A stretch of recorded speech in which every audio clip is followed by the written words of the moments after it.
You look at the media and you would think that Tesla is forever doomed in China. There's another new Bloomberg article saying that Tesla is still cutting production in China. And now you look at these numbers and you see that BYD sells more battery electric vehicles than Tesla within China. You look at all of this and you think, oh my God, Tesla is forever doomed in China, isn't it? No, that is so wrong. Let me explain why. This chart only includes battery electric vehicles, so no hybrids.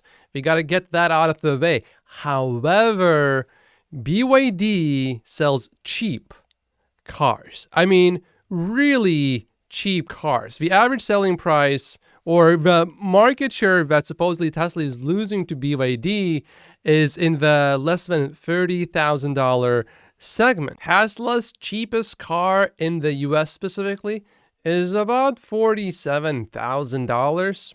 So even though in China we do sell them for less, we don't sell them for under $30,000. So how can Tesla lose market share in a segment that it has not entered? Please explain that to me. I just don't get it. And you know why I don't get it? It's because it doesn't make sense. You see, another thing is, with BYD specifically, Tesla makes how many times more profit per every single vehicle sold? 8 times more profit per vehicle. And you know what else is really interesting? How much of that profit comes from battery electric vehicles that BYD sells? Not plug-in hybrids, but battery electric vehicles. We don't know. If you know, if you can show me the numbers, I would like to see them. Is BYD making profits from battery electric vehicles? Is it? Why can't I see the numbers? If they were making profit from battery electric vehicles and if the profits looked good, why wouldn't they share it? It's because we are not doing that good. Even many, and I mean many, legacy automakers are able to make a profit selling plug-in hybrid vehicles. This is nothing new, but how come they are not able to make money selling battery electric vehicles? It's because it is extremely difficult.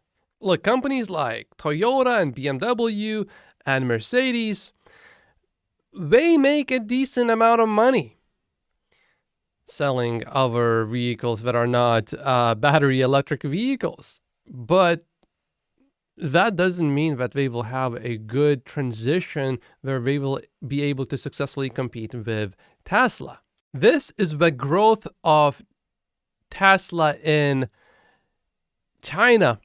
And you can see that the exports and the retail sales within China, all cars produced in Gigafactory Shanghai, the growth is quite consistent and spectacular. Remember, we had shutdowns over here, so we don't want to really look at this seriously. And then we can see that the growth is continuing. It's almost like you can put a straight line right here, and it's like perfect growth almost. But the most impressive thing is that this is incredibly, and I really mean astoundingly, profitable growth.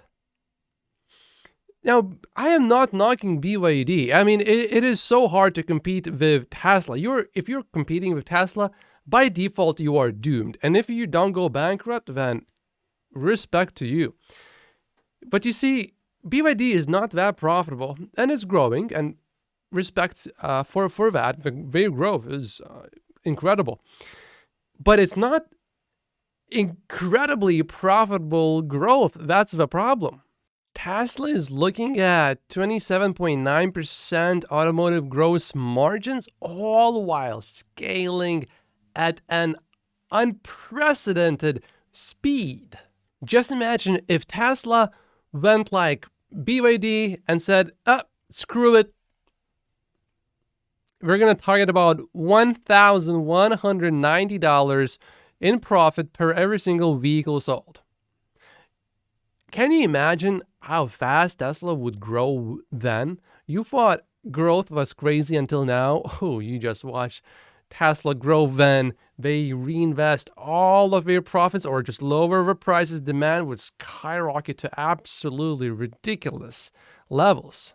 Getting back specifically to Tesla, this is a report from Piper Sandler, and they are talking about the Chinese market, the auto market. Retail sales fell by 9.5% versus 2021, but notably sales have now fallen sequentially for two straight months. This is the first time since 2008 that China's car market has declined month over month in both October and November. This is a big deal. And of course, Tesla is growing through this general slowdown like it's nothing. So that's quite an achievement.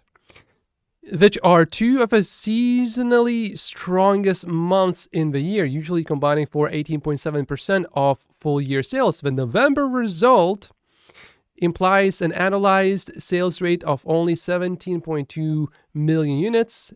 It's been 9 years since China's auto market analyzed at such a low rate, excluding, of course, COVID lockdowns, and December, they are saying, is typically the strongest month of the year, historically accounting for 10.9% of full year sales. So if recent downward momentum isn't addressed through loosening COVID restrictions, then widespread production cuts may be necessary.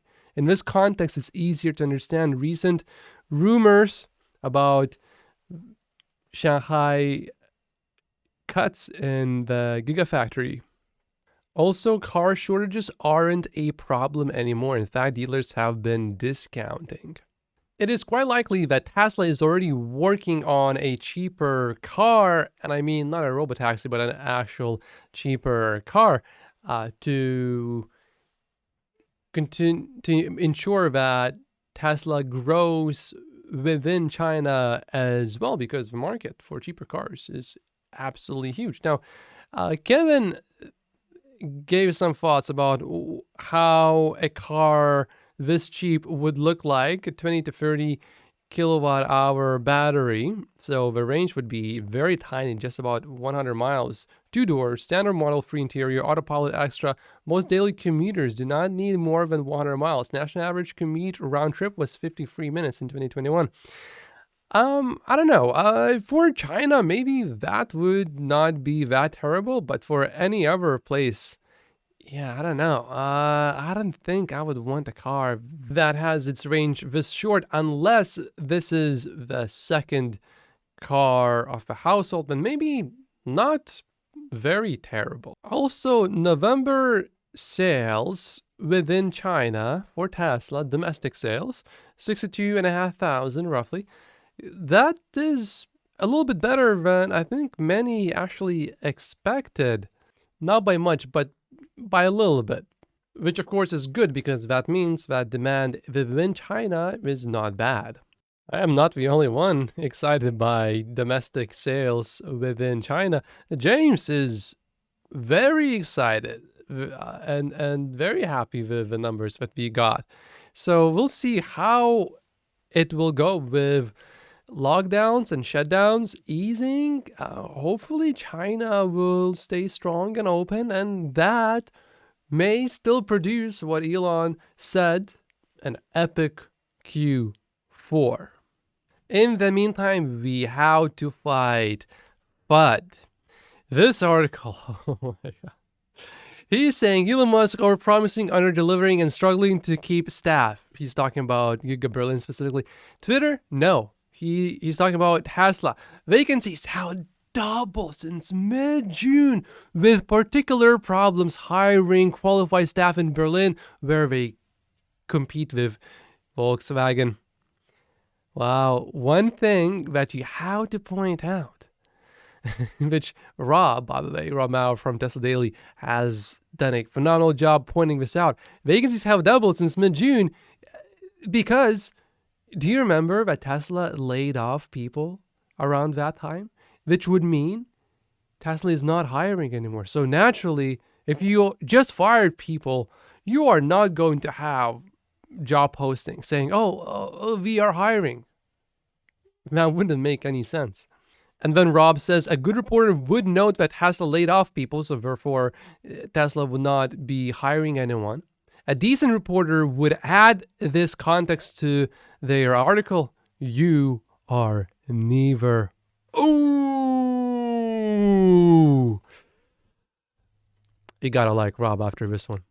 And these are 48 reasons why I only own Tesla stock in my stock portfolio. My name is Matt Pocius. Like and subscribe if you haven't yet, and I'll see you in the next video. Thank you so much for watching.